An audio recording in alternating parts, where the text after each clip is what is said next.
I guess, for this morning. 3:02 this morning, in the morning at Pacific Standard Time. I'm not even live weekend. It's crap. It's the 29th of June, Thursday, 2023. A zombie we were trying to see. Roseland, California. Zombie I go. Zombie I go. Excuse me. Carrying my bottles from the flies and everything else crawling around here. Yeah, bug war going on. So what I was trying to talk about was PTSD. I was talking about injuries, and I was talking about how the mortal coil can actually have an impact. All the injuries and everything else we subject our brains and our bodies to comes back to haunt us. And it comes to the form of PTSD. Now, granted, I am no guru. I only talk about things that happen to me. And I talk about the experiences that I've gone through. And anything else I can try talking off my head here. I'm not a guru with anything. I don't have a letter of academia, so don't pin me on specifics at this point. I'm only talking about my own experiences that I've gone through my own life. That's the only thing I have.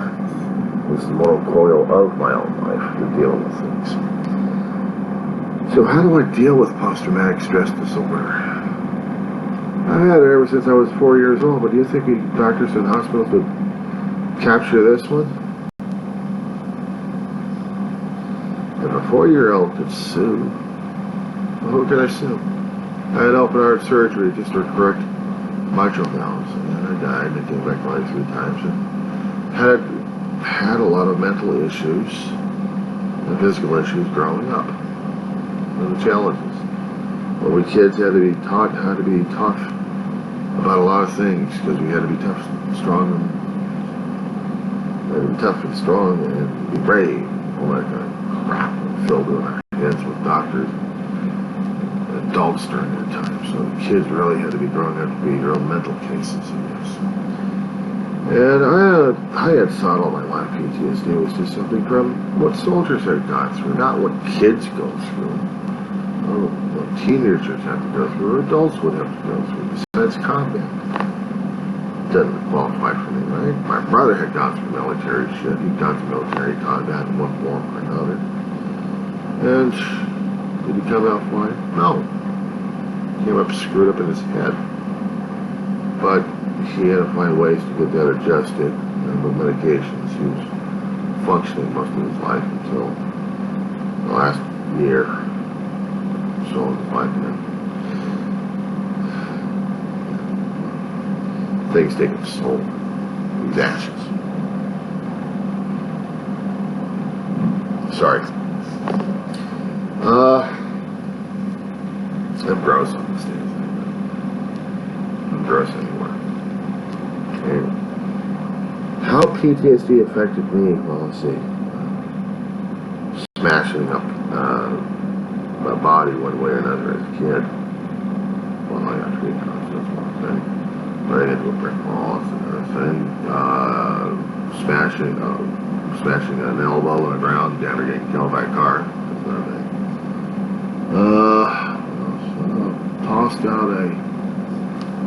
Tossed into a swimming pool from a diving platform and hitting the middle rim instead of the water. That's pretty old place. Car accident. That will be right there. All these things got a lot of physical trauma that we have to outgrow and we have to be toughened about. But our developing brains and our developing senses during that time had to be storing up all that negativity and stuff that just had to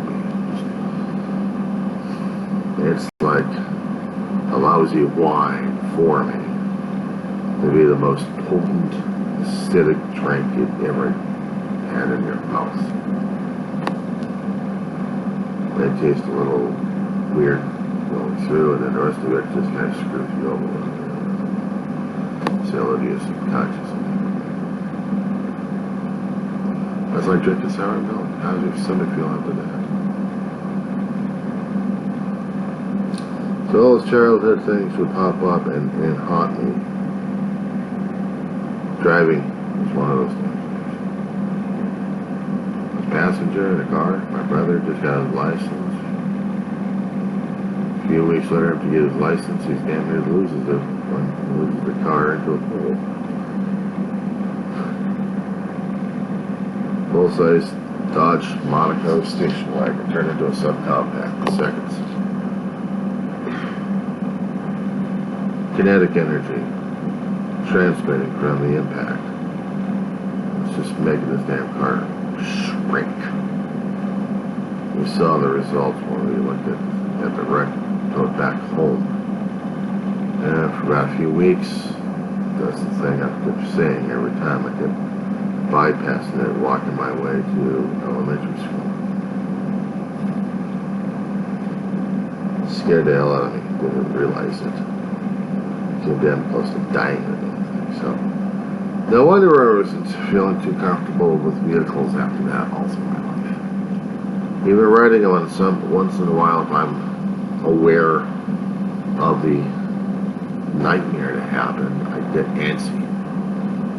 If I try to keep tuning it out, I don't get to do it. But the problem is, it comes up when I put my hands on the driving.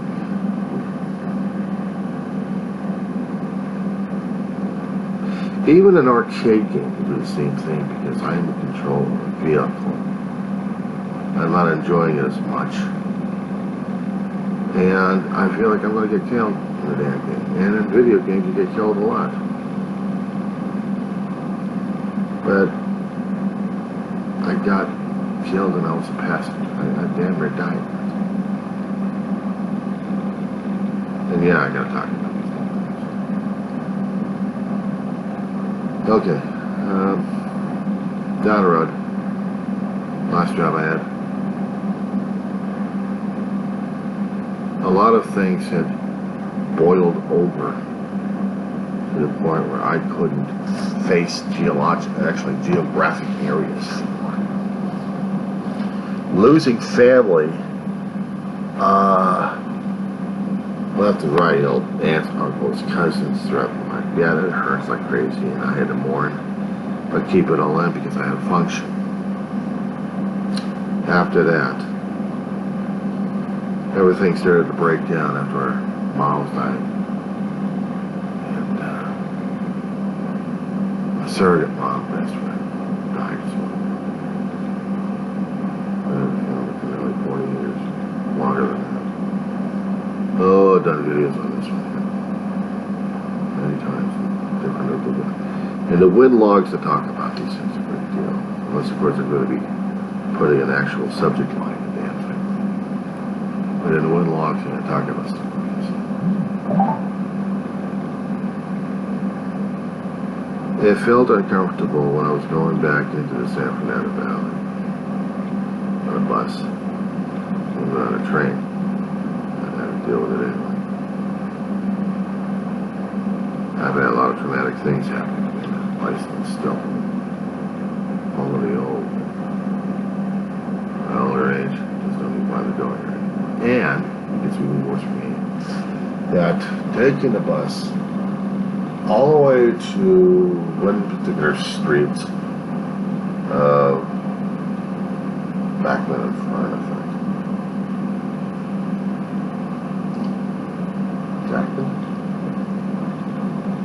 Anyway, there's a senior center at the end of the route of J50 and 100. The express routes that we have with the current transit system, coming wherever points of origins they have, but going through the town of Roseman, all the way terminating in Lancaster, city of Lancaster, California. And it's at that area, the last termination, the last point they have, is an area where my brother and I actually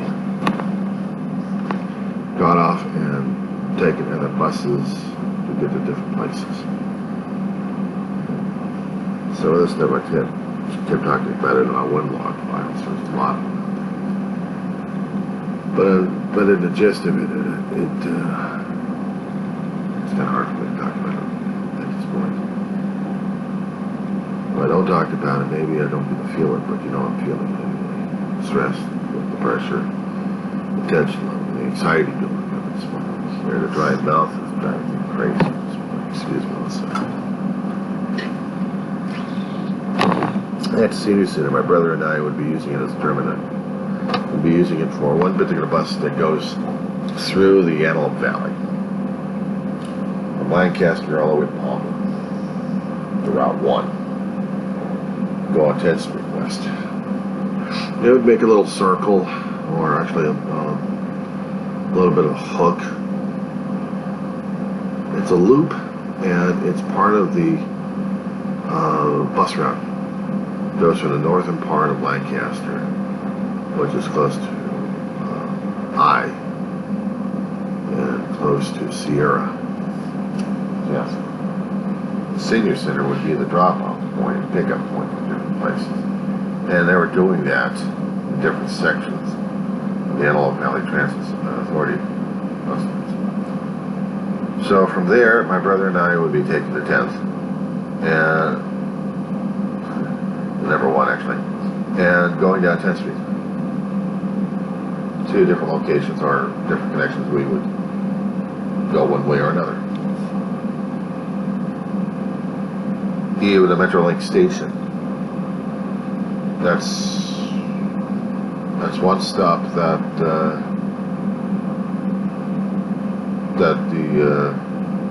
number 1 would terminate. Well, shortly before the senior center, and a few other bus stops out there in that area for the connect up to.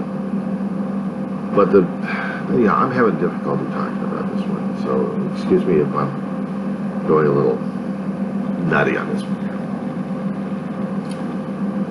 PTSD sucks.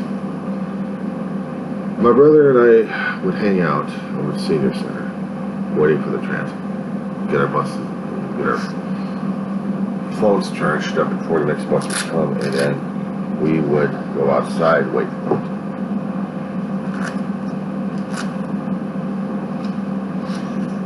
And he would smoke.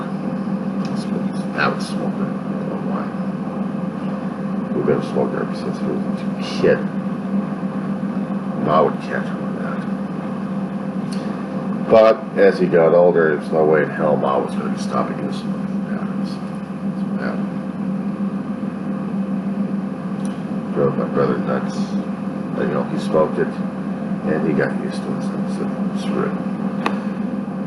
There was one time he smoked up my mother's Benson and Hedges like crazy. She'd buy several boxes, and she wondered how she was at half. My brother was taking half, smoking them up. So he got the Marlboros or some other kind of brand he was smoking up. And when it came down for my mother to stop smoking, my brother would. He'd continue it up until the day he died, literally. Almost. Well, actually the day before. So where the hell was I? When you're at a bus.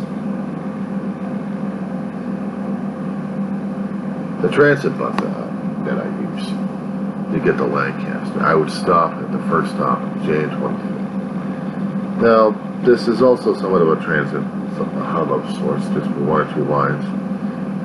And it would get to my college, or I would continue to take the transit all the way over to Antelope Valley College on K and 30th area.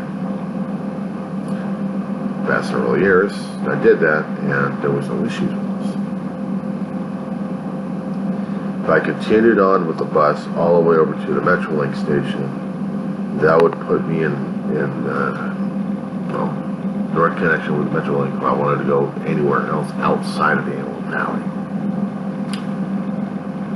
And if I wanted to go across the Antelope Valley only, I'd get on the damn bus. Or I'd stay on the bus until we get over to the senior center, and then take the appropriate transit buses to get the hell out of the area. It was an area that still drives me crazy because I could still smell the smoke. Not from other ones' cigarettes, but from my brother's own. Memories of that are pretty damn strong, and they drove me crazy. But it gets worse. You get on the 10th Street, and going down, I could take the bus all the way up until a certain point. And past that point, I can deal with it. Once it gets over to K, my stomach was just tightening up in knots. Past K, comes up L and 10th. The Montecito Apartments where I lived 5 years. Home. Lost Ma. Got damn near killed. Working at Walmart. Had a lot of resentment still to this day. My PTSD just hadn't stopped on that shit. And the bus would continue to go up until Avenue M. It's Mary. Now to the right, I wouldn't know, but to the left, it would be close enough to the wall between L and 10th. The DMV I'd go to, Social Security in the area. Or, which I haven't had very much pleasant experiences with, Antelope Valley Courthouse. Long stories on those.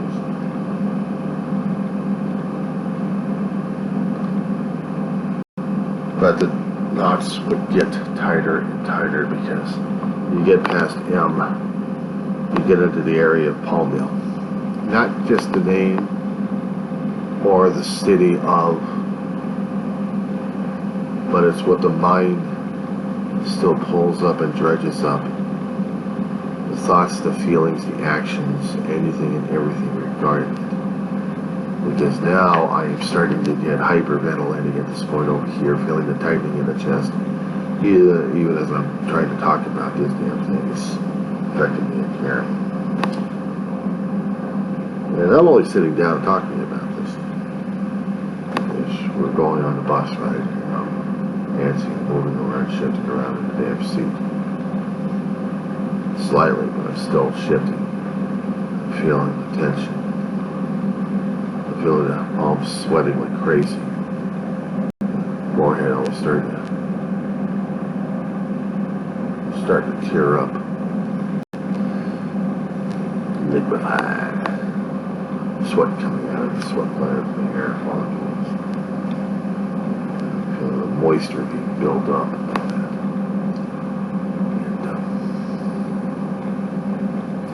And closer and closer it gets to Avenue N as in Nancy and then home.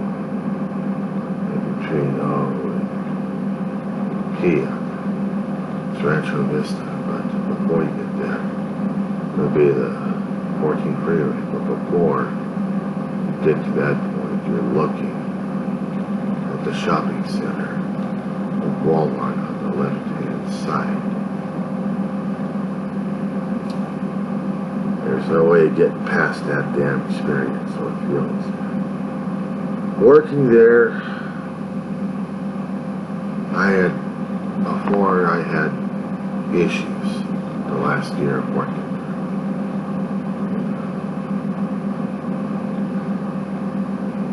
Or getting terminated, tossed out of my year, but before that, damn near got killed in 2012, March 30th.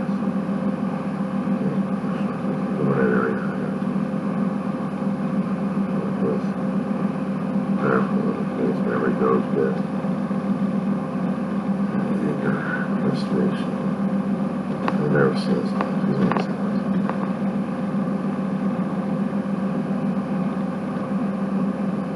The people who were there.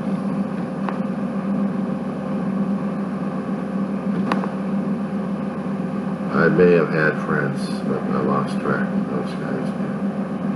To this day, I blocked a lot of them because I didn't want to deal with any one of them.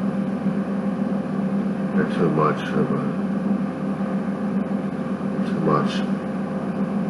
I don't want to deal with it. I don't want to deal with him. I don't want to deal with any of it. But here's the thing. I'm on a bus going past because Walmart right now, even talking about it, gives me an upset stomach. Nope.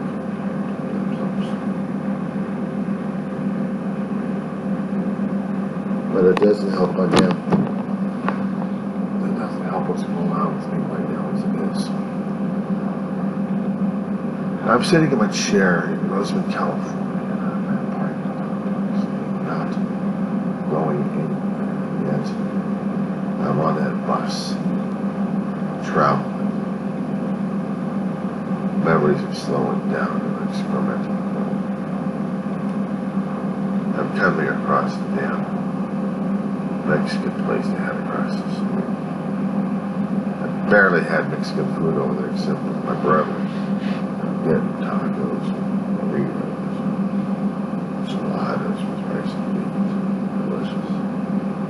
And some of the employees would go over there for lunch and the other times we have other places. The neighborhood would go to hell, we'd go to McDonald's all day and time for lunch, buy our lunch inside the store, fix their employee room. Sometimes we'd have a half an hour, sometimes we had less than that. So we had to make our lunches fast and get on with it. Full-time, we'd get an hour lunch. Part-time, you get half an hour and inhale the food and pray to God somebody else hasn't burned out for lunch yet.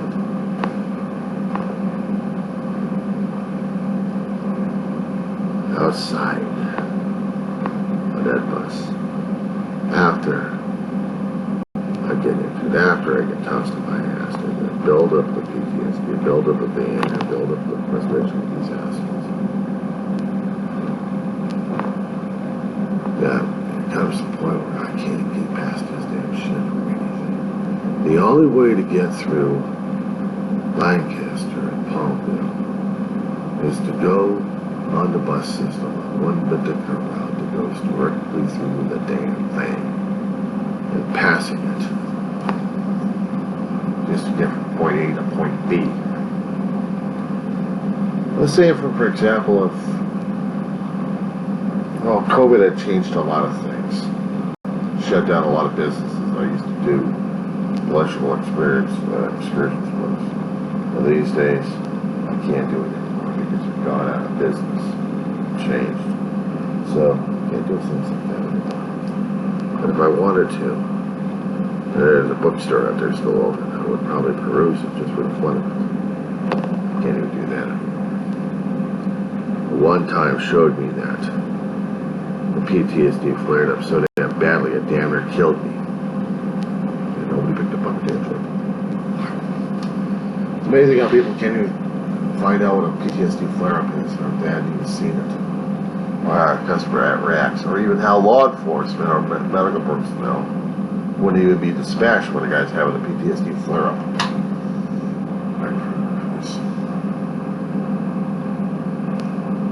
I'm good to tired again.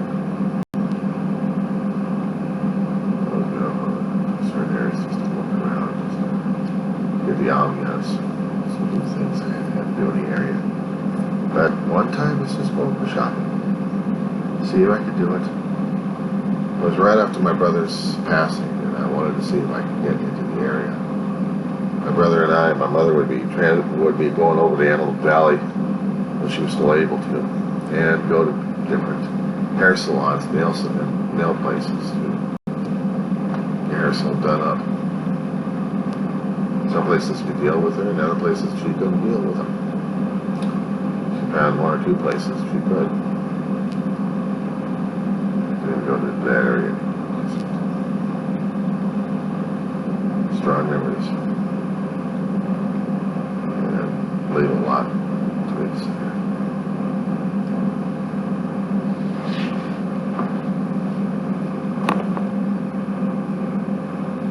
Getting past the store of Walmart and the trip on the bus would have been just a few seconds, maybe 30 or a minute or less.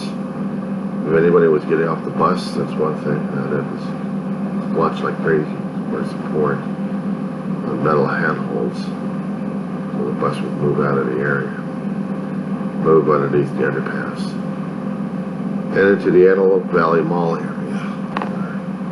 Restaurants and shops galore around there. But it's still walking distance from the hill. And when the bus passed Rancho Vista, one street, got off gasping. Surprised there was no EMT, EMS, or fire police. Almost everywhere. It's just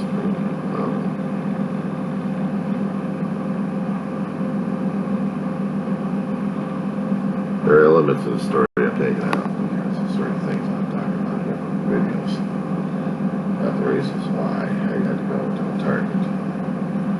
But I originally wanted to go over to Barnes & Noble. I don't feel comfortable. Probably David, probably the PTSD and everything else going on and that's me, man. What do I want to do that? Well, it's not how I want to do it. Had a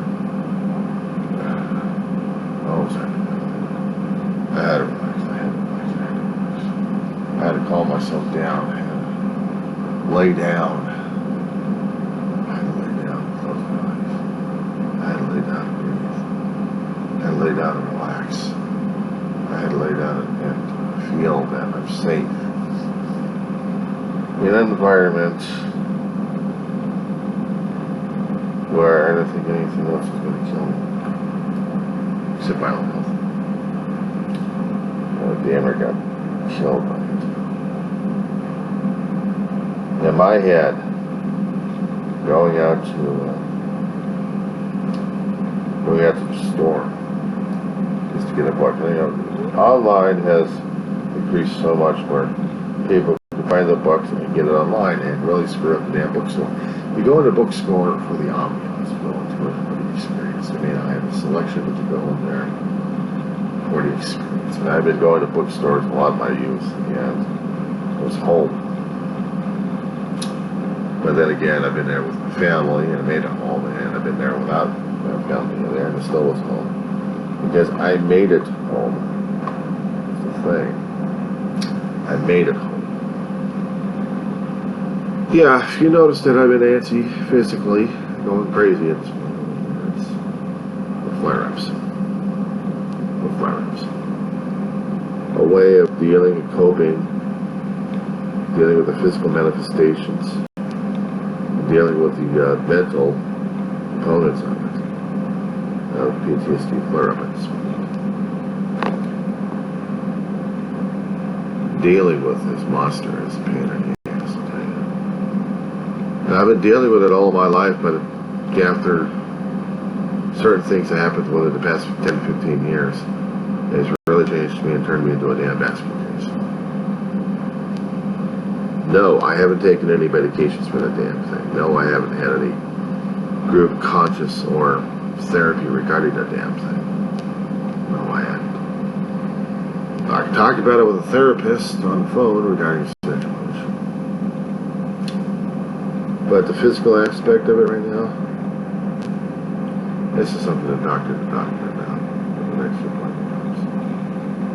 Because I have to talk to him about how I'm dealing with it, how I'm coping with it, and how I'm supposed to handle this damn thing. And the MDs want medications down our throats because they think they can balance out the neurochemistry that way. Maybe they can. A lot of people have been helped out with PTSD with medications. Unfortunately for me, I stay the hell away from them. Because I've had too much bad experiences with doctors and with other things that I don't relish my body being used as a damn guinea pig. I don't know what the hell I'm going to be afterwards. I don't know what the hell I'm going to be thinking about, feeling about, or being about. I'd rather be a broken piece of shit at this point over here. Pain in the ass, struggling for survival, but at least I'm struggling for survival, not giving it a shit. Pisses me off. Even a part of the PTSD, it's still anger, and anger that we can't react to the way we want to, or if we do, it's not appropriate for society, or anything else for that matter. That's how I'm feeling sometimes. I'm feeling it now, even as I talk about this stuff. Subconscious doesn't want it brought out because it doesn't want to deal with the light of day on the subject. So hold on to it, hoarding it like a horse and a dragon that is cold. Because pain and suffering is, it's cold. We're still aware of pain, suffering, everything else is in our subconscious ready to kill us. don't even know how that works. I can tell you about feeling the itchies, feeling a bit of neuropathy. I know it's because of diabetes for a lot of people. That's me right now. I'm dealing, I'm bubbling, I'm functioning. And I'm itching. I'm itching for whatever reason. I mean, you know, it could be an allergic reaction to the damn gloves or sweat. But I'm going through a lot of itching right now, so there's visual manifestations are coming across. My body is having an allergic reaction to dealing with reality check that I'm putting it through. And this is only part 2, so I'm having to do a part 3. I don't know if I'm going to be surviving it long enough. This is my life.